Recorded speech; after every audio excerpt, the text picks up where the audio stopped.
నమస్కారం, అప్టేక్ జాబ్స్కి స్వాగతం. ఇవాళ మనం చర్చించుకోబోయే కరెంట్ అఫైర్ అంశం నార్త్ ఈస్ట్ ఇండియా. మన భారతదేశంలో ఎన్ని రాష్ట్రాలు ఉన్నాయి అనగానే అస్సలు ఆలోచించకుండా తడుముకోకుండా చెప్పే సమాధానం 28. కానీ ఆ 28 రాష్ట్రాల పేర్లు మీకు తెలుసా, వాటి రాజధానులు మీకు తెలుసా అంటే వాళ్ళల్లో అందరూ చెప్పేది 20 రాష్ట్రాల పేర్లే, వాటి రాజధానులే. మరి ఎందుకు ఆ మిగతా 8 రాష్ట్రాల పేర్లు వాళ్ళు గుర్తు తెచ్చుకోలేకపోతున్నారు? ఎందుకంటే సగం మంది అసలు అది ఇండియాలో భాగమే అనే సంగతి మర్చిపోయారు. దానికి గల కారణాలు ఏంటి, ఎందుకు ఈ పరిస్థితి వచ్చింది, దానిని సాల్వ్ చేయడానికి యాజ్ ప్రతి కామన్ మ్యాన్ చెప్పినట్టుగానే గవర్నమెంట్ ఏం చేయట్లేదా, ఆ కార్యక్రమాలు ఏంటో కూడా మనం ఈ వీడియోలో చర్చించుకోవడానికి ప్రయత్నిద్దాం. The north east region are the 7 sisters. అదేంటి మాస్టర్, మీరు ఇందాక 8 అన్నారు, ఇప్పుడేమో 7 సిస్టర్స్ అంటున్నారు ఏంటి అని మీరు కనుక జాగ్రత్తగా గమనించినట్టయితే అస్సాం, అరుణాచల్ ప్రదేశ్, మిజోరాం, మేఘాలయ, మణిపూర్, త్రిపుర, నాగాలాండ్, సిక్కిం, ఈ 8 రాష్ట్రాలని నార్త్ ఈస్ట్ ఇండియాగా పరిగణిస్తారు. కానీ సిక్కిం 7 సిస్టర్స్లో ఒక భాగం కాదు, ఎందుకంటే అది ఒక కంటిగ్యూస్ స్టేట్ కాదు. ఉదాహరణకి మీరు ఇక్కడ మ్యాప్ని గమనించారనుకోండి, అరుణాచల్ ప్రదేశ్, అస్సాం, మేఘాలయ, నాగాలాండ్, మణిపూర్, మిజోరాం, త్రిపుర ఇవన్నీ కంటిగ్యూస్గా ఉన్నాయి, అంటే ఒకదానికొకటి అటాచ్ ఉన్నాయి. వేరే సిక్కిం ఇక్కడ ఒకటి సపరేట్గా ఉంది. ఈ మధ్యలో ఏదైతే ప్లేస్ ఉందో అది సిలిగురి కారిడార్ లేదు వెస్ట్ బెంగాల్ స్టేట్ అని చెప్పొచ్చు. ఈ స్టేట్ని కూడా నార్త్ ఈస్టర్న్ స్టేట్గా కన్సిడర్ చేసిన ఈ 7 సిస్టర్స్లో భాగంగా సిక్కింని కన్సిడర్ చేయరు. Sikkim is also part of the north east but is not included in the 7 sisters because while the other 7 states are contiguous. మనం ఇందాక తెలుసుకున్న అవన్నీ కలిపి ఉన్నాయి కంటిగ్యూస్గా, వేరే సిక్కిం ఒకటి లేదు. అందుకు Sikkim is sort of a neighbour divided by the Siliguri corridor. ఈ ప్లేస్ ఇక్కడ ఏదైతే ఉందో దీన్ని సిలిగురి కారిడార్ అంటారు. దాన్ని కొన్నిసార్లు చికెన్ నెక్ కారిడార్ అని కూడా అంటారు. దాన్ని ఎందుకు అంటున్నారు అనేది మనం కొద్దిసేపట్లో తెలుసుకుందాం. Sikkim is also refer to as the brother of the 7 sisters. North east India అన్నప్పుడు 8 రాష్ట్రాలు వస్తున్నాయి, కానీ 7 సిస్టర్స్ అన్నప్పుడు సిక్కిం రావట్లేదు. అందుకని ముద్దుగా సిక్కింని బ్రదర్ ఆఫ్ ద 7 సిస్టర్స్ అని పిలుస్తారు. మరి మన భారతదేశంలో అసలు నార్త్ ఈస్టర్న్ రీజియన్ ఉంది, ఈ 7 సిస్టర్స్ లేదా ఈ 8 స్టేట్స్ ఉన్నాయన్న సంగతి చాలామందికి తెలియదు. దానికి గల కారణం అక్కడ అంతగా డెవలప్మెంట్ అవ్వకపోవడం. అక్కడ ఎందుకు అంత డెవలప్మెంట్ అవ్వట్లేదు అంటే చాలా ప్రాబ్లమ్స్ ఉన్నాయి. ఇప్పుడు ఆ ప్రాబ్లమ్స్ ఏంటో తెలుసుకోవడానికి ప్రయత్నిద్దాం. ఒకటి, difficult terrain. North eastern region is majorly a mountainous reason. అది మొత్తం కూడా ఒక కొండ ప్రాంతం except the state of Assam. అంటే ఈ 8 రాష్ట్రాల్లో ఒక అస్సాం స్టేటే కొంచెం ప్లెయిన్గా ఉంది, అంటే మైదానాలు కొంచెం ఎక్కువగా ఉన్నాయి. This makes it difficult for the government schemes to be implemented in the area because of the problem of access to the remote areas. మారుమూల ప్రాంతాలు లేదా గ్రామీణ ప్రాంతాలను ఒకవేళ చేరుకోవాలి అంటే అక్కడంతా కొండ ప్రాంతాలు ఎక్కువగా ఉన్నాయి. సో రోడ్డు వేయాలన్నా కూడా చాలా కష్టం, ఒక రైల్వే ట్రాక్ వేయాలన్నా చాలా కష్టం, ఒక ఎయిర్పోర్ట్ని కట్టడం కష్టం. అందుకని ఇలాంటప్పుడు మామూలు ఏరియాస్ని రీచ్ అవ్వడానికి కష్టంగా ఉంది అంటే మరి రిమోట్ ఏరియాస్ని ఎలా రీచ్ అవుతారు? అందుకే అక్కడ డెవలప్మెంట్ అంతగా జరగట్లేదు.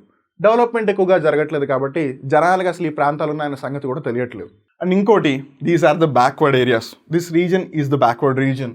Unlike the mainland, people of the northeast region are still content with a simple lifestyle and lack of technology in their day-to-day lives. మనం ఈ రోజుల్లో చాలా లగ్జరియస్ లైఫ్ని బతుకుతున్నాం, చాలా బిజీ లైఫ్ని బతుకుతున్నాం. కానీ నార్త్ ఈస్టర్న్ ప్రాంతం ఎవరైతే ఉన్నారో వాళ్ళు చాలా సాధారణమైన జీవితం బతుకుతున్నారు.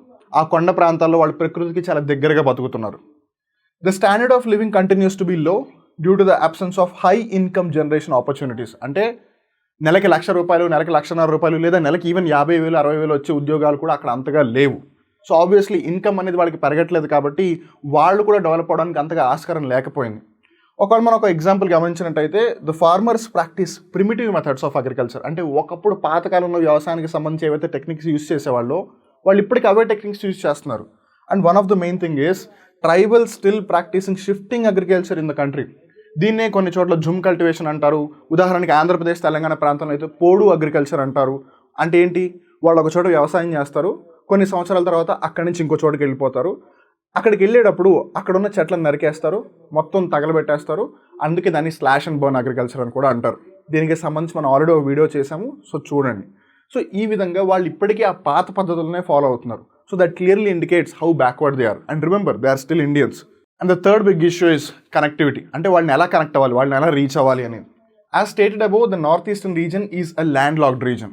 ఉదాహరణ ఇక్కడ మనం గమనించినట్టయితే, of course this is not the full map of India. మనం only north eastern region focus చేస్తున్నాం కాబట్టి దాని మ్యాప్ని కన్సిడర్ చేస్తున్నాము. సో సిక్కిం ఇక్కడ ఉంది, దానికి వెస్టర్న్ సైడ్ ఏమో నేపాల్ ఉంది, ఈస్టర్న్ సైడ్ ఏమో భూటాన్ ఉంది, దక్షిణం వైపు ఏమో వెస్ట్ బెంగాల్ ఉంది, ఉత్తరం వైపు టిబెట్ ఉంది. సో దానికి సముద్రం అనేది లేదు. పోనీ సిక్కింని పక్కన పెట్టేసిన మనం మిగతా ప్రాంతాన్ని ఒకసారి గమనించినా కూడా అరుణాచల్ ప్రదేశ్కి ఉత్తరం వైపు చైనా ఉంది, ఈస్టర్న్ వైపు కూడా కొంచెం చైనా ఉంది. వేరేజ్ ఇటు నాగాలాండ్, మణిపూర్ పక్కన మీరు గమనించినట్టయితే మయన్మార్ ఉంటుంది. అండ్ ఇక్కడ మిజోరాం దగ్గర కూడా మయన్మార్ ఉంది. అండ్ ఇక్కడ త్రిపుర దగ్గర ఈ బంగ్లాదేశ్ ఉంది. So in any which way వాళ్ళు సముద్రానికి అసలు కాంటాక్ట్లో లేరు. దే ఆర్ కంప్లీట్లీ ల్యాండ్లాక్డ్గా ఉన్నప్పుడు వాళ్ళు ఏ విధంగా కనెక్ట్ అవ్వాలన్నా త్రూ రోడ్వేస్ రైల్వేస్ ద్వారానే అవ్వాలి. కానీ మనం ఆల్రెడీ చర్చించుకున్నాం అక్కడ టెరైన్ చాలా డిఫికల్ట్గా ఉంది, అక్కడ అన్ని మౌంటైన్సే ఉన్నాయని. మౌంటైన్స్ ఎక్కడైతే ఉంటాయో అక్కడ రోడ్ని కన్స్ట్రక్ట్ చేయడం చాలా కష్టం. రిమెంబర్, రోడ్డుని కన్స్ట్రక్ట్ చేయడమే కష్టం అన్నప్పుడు హైవేస్, ఎక్స్ప్రెస్ వేస్ ఎలా కన్స్ట్రక్ట్ చేస్తారు? There for it has limited access to the sea because మనం ఆల్రెడీ తెలుసుకున్నాం it's a land locked region. And దానికి తోడు this is complicated by the absence of railway infrastructure in the region. Railways కూడా construct చేయడం కష్టమే. So అక్కడ railways కూడా లేవు. అట్లీస్ట్ కొన్ని రోడ్వేస్ లేకపోయినా రైల్వేస్ ఉంటే ఒకవే వాళ్ళు కనెక్టివ్గా ఉన్నారు, ఒకవే వాళ్ళు మెయిన్ ల్యాండ్తో కనెక్ట్ అయి ఉన్నారని అనుకోవచ్చు. But that's also not possible. నాలుగవది lack of physical and social infrastructure. North eastern region has complaint of stepmotherly treatment from the mainland. అంటే మన భారతదేశం యొక్క మెయిన్ ల్యాండ్ ఏదైతే ఉందో, mainland in the sense ప్రతిదీ మెయిన్ ల్యాండే, కాకపోతే మెయిన్ అడ్మినిస్ట్రేషన్ ఎక్కడి నుంచి అయితే జరుగుతుందో ఆ ప్రాంతాల నుంచి పెద్దగా పట్టించుకోవాల్సిన అవసరం లేదు అనే విధంగా నార్త్ ఈస్టర్న్ రీజన్ని ట్రీట్ చేస్తున్నారు. అండ్ అది మన ఫీలింగ్స్లో కూడా తెలుస్తుంది. ఎందుకంటే మన ఇండియా అన్నప్పుడల్లా నార్త్ ఈస్ట్ వెస్ట్ సౌత్ అంటాం, కానీ నార్త్ ఈస్టర్న్ రీజన్ కంప్లీట్గా మర్చిపోతాం. అసలు ఆ 7 స్టేట్స్ ఉన్నాయి, సిక్కిం, మిజోరాం, మణిపూర్, మేఘాలయ, నాగాలాండ్, అస్సాం, త్రిపుర, అరుణాచల్ ప్రదేశ్, ఇవి ఉన్నాయన్న సంగతి మనం అసలు మర్చిపోతున్నాము. అసలు మనం దాన్ని ఇండియాలో అన్న భాగం కూడా గుర్తు చేసుకోవట్లేదు రోజు. అలాంటి పరిస్థితి వచ్చింది, especially in the context of developmental projects in the reason. ఎందుకంటే అక్కడ రోడ్లు లేవు. సో ఒకవేళ ఎవరైనా వెళ్ళాలన్నా రోడ్ లేదు కాబట్టి అక్కడ ఎవరు వెళ్ళడానికి ట్రై చేయరు. సో ఆబ్వియస్లీ దాని గురించి మెల్లిగా మర్చిపోతారు. రైల్వేస్ లేవు, ఎయిర్పోర్ట్స్ లేవు, టెక్నాలజికల్ డెవలప్మెంట్ జరగట్లేదు, హై ఇన్కమ్ స్కిల్స్ ప్రోగ్రామ్స్ ఏం జరగట్లేదు. అందుకని అక్కడ ఏమి ప్రోగ్రెస్ అనేది జరగట్లేదు. మిగతా అన్ని పార్ట్స్లో ప్రోగ్రెస్కి స్కోప్ ఉంది కాబట్టి అందరూ దీని మీద ఫోకస్ చేస్తారు. ఫోకస్ ఎప్పుడు దీని మీద ఉంటే ఈ పక్కన ఆబ్వియస్లీ మర్చిపోతారు. దీనికి తోడు ఇంకో main problem insurgencies. One of the major reasons for the lack of development in the region is the lack of political and social stability in the country. Lack of political and social stability అంటే ఏంటి? ఉదాహరణకి ఊరికి అక్కడ disputes జరగడమో, లేదా border terrorism జరగడమో, లేదు అక్కడ ఉన్న governments ఊరికే కూలిపోవడమో. అంటే ఒక 5 ఏళ్ళు ఏదైనా గవర్నమెంట్ స్టేబుల్గా ఉందనుకోండి, డెవలప్మెంట్ అంతగా జరగకపోయినా అట్లీస్ట్ పొలిటికల్గా స్టెబిలిటీ వస్తుంది. మళ్ళీ 5 ఏళ్ల తర్వాత ఎలక్షన్స్ వస్తాయి.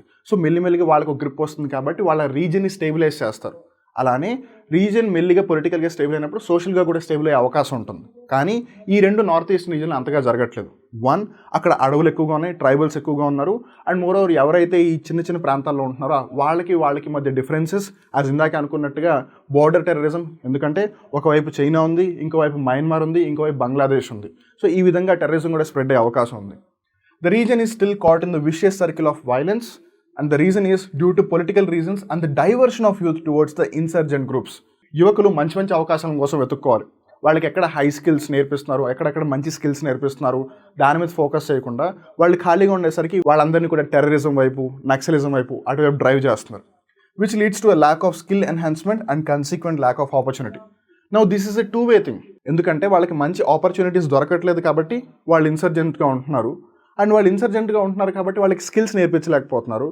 స్కిల్స్ నేర్పించట్లేదు కాబట్టి వాళ్ళు ఆపర్చునిటీస్ని గ్రాప్ చేయలేకపోతున్నారు. మరి ఎప్పుడు ప్రాబ్లం ఉన్నా మన ఇండియాలో చిన్నవాడి నుంచి పెద్దవాడి దాకా, చదువు రానివాడి నుంచి చదువు వచ్చిన వాడి దాకా అడిగే కామన్ క్వశ్చన్, గవర్నమెంట్ ఏం చేయట్లేదా, గవర్నమెంట్ ఏం చేయదా అని. గవర్నమెంట్ నార్త్ ఈస్టర్న్ రీజన్ కూడా దృష్టిలో పెట్టుకుని ఎన్నో కార్యక్రమాలను చేపడుతుంది. Now let's look at those. North east special infrastructure development scheme.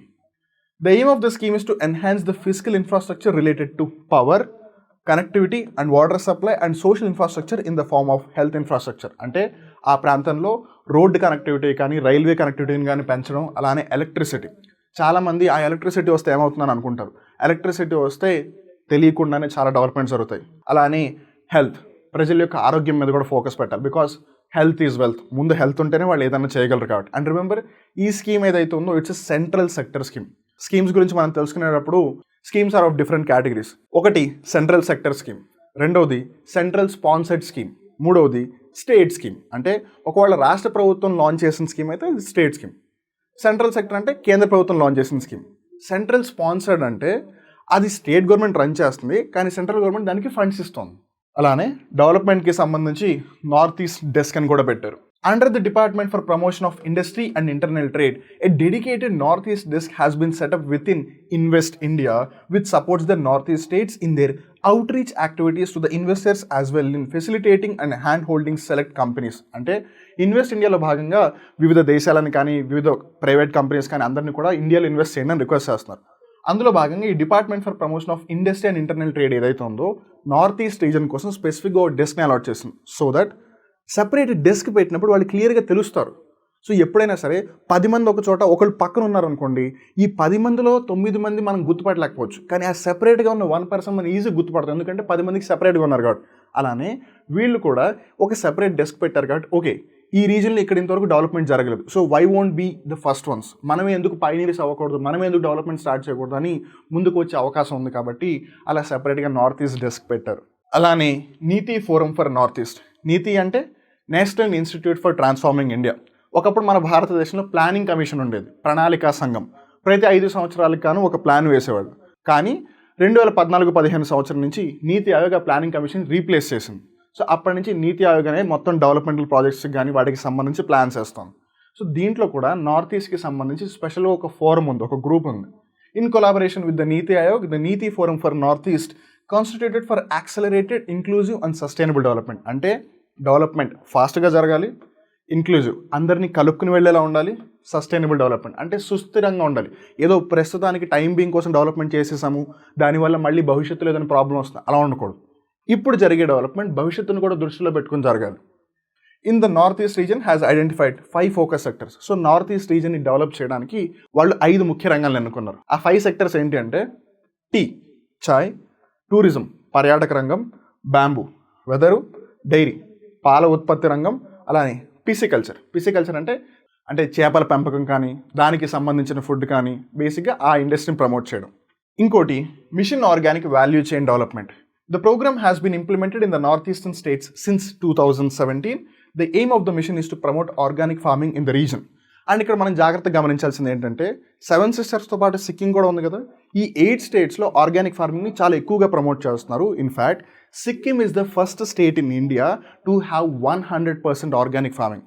మన భారతదేశంలోనే 100% పూర్తిగా ఆర్గానిక్ ఫార్మింగ్ని కల్టివేట్ చేస్తున్న రాష్ట్రం ఏది అంటే సిక్కిం రాష్ట్రం. It seeks to replace traditional subsistence farming with a cluster based approach. అంటే మెల్లిమెల్లిగా చిన్న చిన్న రీజియన్స్ని తీసుకుని అంతకుముందు వాళ్ళు ఏ విధమైన అగ్రికల్చర్ సిస్టమ్ అయితే ఫాలో అవుతున్నారో దాన్ని రిప్లేస్ చేసి ఈ ఆర్గానిక్ ఫార్మింగ్ ప్రవేశపెట్టాలి అన్నదే ఈ plan. Submission on seeds and planting material. It AIIMS to increase the availability of seeds of the high yielding varieties of crops.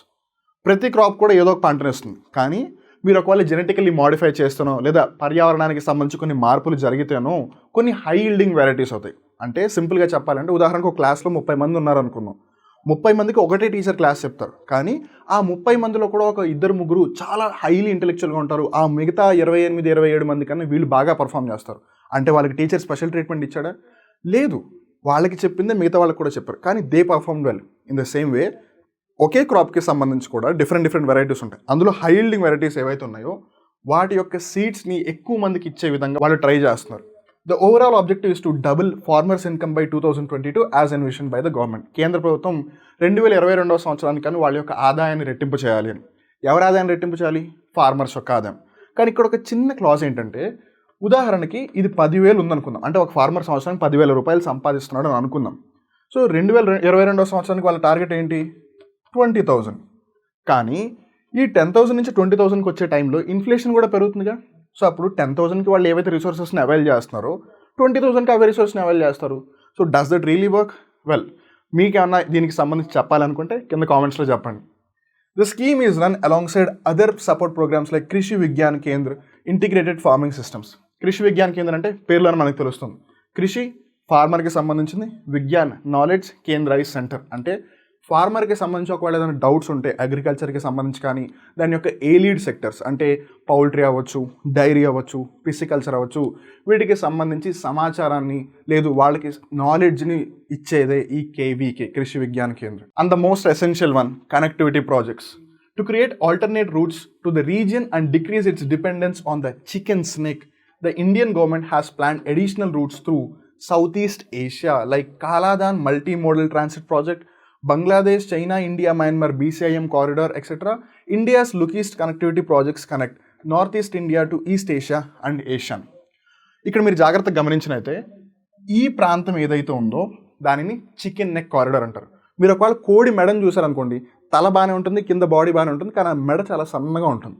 అలానే ఇక్కడ కూడా ఈ చిన్న పార్ట్ ఏదైతే ఉందో ఒకవేళ దాని యొక్క కనెక్టివిటీని కట్ అయిపోయింది అనుకోండి, ఈ ఇండియా మిగతా భారతదేశం ఏదైతే ఉందో నార్త్ ఈస్ట్ ఇండియన్ రీచ్ అవ్వలేదు. ఎందుకంటే అది కంప్లీట్గా ల్యాండ్ లాక్డ్, మనం ఇందాక ఆల్రెడీ చూసాం. సో మనం ఏ విధంగా కూడా రీచ్ అవ్వలేం ఈ పార్ట్ కట్ అయిపోతే. సో దాని మీద మనం ఎక్కువగా డిపెండెంట్ అయితే ఆల్రెడీ ఈ భూటాన్, నేపాల్ సరిహద్దులో ఢోక్లాం అనే పేరు మీరు వినే ఉంటారు. అక్కడ చైనా యొక్క యాక్టివిటీ చాలా అగ్రెసివ్గా ఉంది. అంటే చైనా ఆ ప్రాంతాన్ని క్యాప్చర్ చేయడానికి ట్రై చేస్తుంది. సో అది మనం జాగ్రత్తగా ఉంచుకోవాలి అంటే మనం ఈ లోపల ఒక వేరే ఆల్టర్నేటివ్ని ఫైండ్ అవుట్ చేయాలి. సో ఎంతసేపు మనం చికెన్ నెక్ మీద డిపెండ్ అవ్వలేము అని ఇండియా ఏం చేస్తుంది, బంగ్లాదేశ్, మయన్మార్ ఈ దేశాలతో టైఅప్ అయ్యి ఈ నార్త్ ఈస్టర్న్ రీజన్కి రీచ్ అవ్వడానికి ఆల్టర్నేటివ్ రూట్స్ని వెతుకుతుంది. కొన్ని రూట్స్ ఇలా వేయాలని ప్లాన్ చేస్తుంది. బట్ వాటిల్లో కూడా the main one is this Kaladan multimodal project. దీంట్లో ఏంటంటే ఇక్కడ కోల్కతా నుంచి హుగ్లీ రివర్ ద్వారా వాళ్ళు బే ఆఫ్ బెంగాల్కి వస్తారు. బే ఆఫ్ బెంగాల్ నుంచి మయన్మార్ దేశంలో సిత్వే అనే ఒక సీపోర్ట్ ఉంది, ఆ సీపోర్ట్కి రీచ్ అవుతారు. అక్కడి నుంచి పలేట్వా అనే ప్లేస్కి మళ్ళీ ఒక రివర్ రూట్ ఉంది, అది కాలాదన్ రివర్ అనమాట. సో అందుకే ఆ ప్రాజెక్ట్ పేరు కూడా అదే పెట్టారు. సో పలేట్వా నుంచి మళ్ళీ ఐజ్వాల్కి వస్తుంది. ఐజ్వాల్ ఎక్కడ ప్రాంతం, మిజోరాం యొక్క రాష్ట్ర రాజధాని అని. సో వాళ్ళు కల్కత్తా, వెస్ట్ బెంగాల్ యొక్క క్యాపిటల్ నుంచి మిజోరాం యొక్క క్యాపిటల్కి వెళ్తున్నారు. But they are not going through this chicken corridor because అది చాలా క్రిటికల్ ఏరియా. అందుకని టైంని సేవ్ చేయడానికి, ఎనర్జీని సేవ్ చేయడానికి ఇలా వెళ్ళకుండా వాళ్ళు ఇలా వెళ్తారు. అంటే ఇలా తినకుండా ఇలా తింటున్నారు సింపుల్గా చెప్పాలని. సో ఇలా డిఫరెంట్ ప్రాజెక్ట్స్తో వాళ్ళు అక్కడ కనెక్టివిటీని పెంచడానికి ట్రై చేస్తున్నారు. అండ్ ఇక్కడితో ఆగకుండా creation of separate ministry for the reason, the ministry of development of north eastern reason అని ఒక కొత్త మంత్రిత్వ శాఖని వాళ్ళు క్రియేట్ చేశారు. Is the government of India ministry establish in September 2001. ఈ విషయం చాలా మందికి తెలియదు. It functions as the nodal department of the central government to deal with matters related to the socio-economic development of the 8 states of Northeast India. గుర్తుంది కదా, 7 sisters: Arunachal Pradesh, Assam, Nagaland, Tripura, Manipur, Meghalaya, Mizoram, సిక్కింతో పాటు. So ఈ 8 స్టేట్స్కి సంబంధించి ఒక సెపరేట్ మినిస్ట్రీ ఉంది. మామూలుగా మంత్రిత్వ శాఖలు ఎప్పుడూ కూడా రక్షణ రంగం, వ్యవసాయ రంగం, లేదు స్పేస్, లేదు స్పోర్ట్స్, ఇలా వీటికే ఉంటాయని అందరూ అనుకుంటారు. కానీ నార్త్ ఈస్ట్ రీజన్కి సపరేట్గా డెవలప్మెంట్ అనేది జరగాలి, అక్కడ డెవలప్మెంట్ అనేది అంతగా జరగట్లేదని దృష్టిలో పెట్టుకుని దానికోసం ఒక వేరే మంత్రిత్వ శాఖని క్రియేట్ చేశారు. ఎప్పుడు 2001వ సంవత్సరంలో. చూసారుగా, నార్త్ ఈస్ట్ ఇండియా మన భారతదేశంలో ఎవరు పట్టించుకునే ఒక ప్రాంతం. కొంతమందికి ఎవరైతే ఇండియన్ మ్యాప్ని అప్పుడప్పుడు చూస్తుంటారో వాళ్ళకి మటుకే ఈ రీజన్ కనిపిస్తుంది. ఎవరైతే అప్పుడప్పుడు టూరిజం పేరు మీద అస్సాంకు, అరుణాచల్ ప్రదేశ్కి వెళ్తారో వాళ్ళకే తెలుస్తుంది. లేదా ఎవరైతే ఈ ప్రాంతాల నుంచి వస్తున్నారో వాళ్ళకి ఆ ప్రాంతం ఉందన్న సంగతి తెలుస్తుంది. కానీ చాలామందికి అసలు అక్కడ ఎన్ని రాష్ట్రాలు ఉన్నాయి, అట్లీస్ట్ ఆ స్టేట్ యొక్క క్యాపిటల్స్ ఏంటి, ఆ ప్రాంతాలకి వెళ్ళాలంటే ఏ రూట్ ద్వారా వెళ్ళాలి, ఎవ్వరికీ ఐడియా లేదు. ఎప్పుడో ఒకసారి ఇండియా ఆస్ట్రేలియా లేదా India south Africa cricket match జరిగితే, అరే గౌహాతి అనే స్టేడియంలో జరుగుతోందిరా, గౌహాతి అనేది అస్సాం రాష్ట్రంలో ఉంది, ఇలా ఏదో ఒకటి జరిగితేనే గుర్తొస్తుంది. కానీ డైలీ లైఫ్లో లాగా ఢిల్లీ ఉంది, కలకత్తా ఉంది, ముంబై ఉంది, చెన్నై ఉంది, బెంగళూరు ఉంది, కొచ్చి ఉంది, సూరత్ ఉంది, అహ్మదాబాద్ ఉంది, జైపూర్ ఉంది, షిమ్లా ఉంది, కాశ్మీర్ ఉంది అన్నట్టు అరుణాచల్ ప్రదేశ్ ఉంది, అస్సాం ఉంది, మిజోరాం ఉంది, మేఘాలయ ఉంది, మణిపూర్ ఉంది, నాగాలాండ్ ఉంది, త్రిపుర ఉంది, సిక్కిం ఉంది అని అందరూ చర్చించుకునే రోజు రావాలి అని కోరుకుందాం. అండ్ వి విష్ ఆ రీజన్లో కూడా డెవలప్మెంట్ జరగాలి అని కోరుకుందాం. ఇక్కడితో ఇవాళ కరెంట్ అఫైర్ ఎపిసోడ్ ముగుస్తుంది. మళ్ళీ ఇంకో రోజు ఇంకో కొత్త కరెంట్ అఫైర్ ఎపిసోడ్లో కలుద్దాం. అప్పటి వరకు చూస్తూనే ఉండండి అప్టేక్ జాబ్స్. ఇలాంటి ఆసక్తికరమైన వీడియోలు మీరు మళ్ళీ చూడాలి అనుకుంటే మా అప్టేక్ జాబ్స్ యూట్యూబ్ ఛానల్ని సబ్స్క్రైబ్ చేసి ఆ బెల్ బటన్ని ప్రెస్ చేయండి. మీరు Group 1, Group 2, Group 4 లాంటి పరీక్షలకి సన్నద్ధం అవుతున్నారా? ఇలాంటి సబ్జెక్టులకి సంబంధించిన విషయాలు మీకు ఎక్కడా తెలియట్లేదా?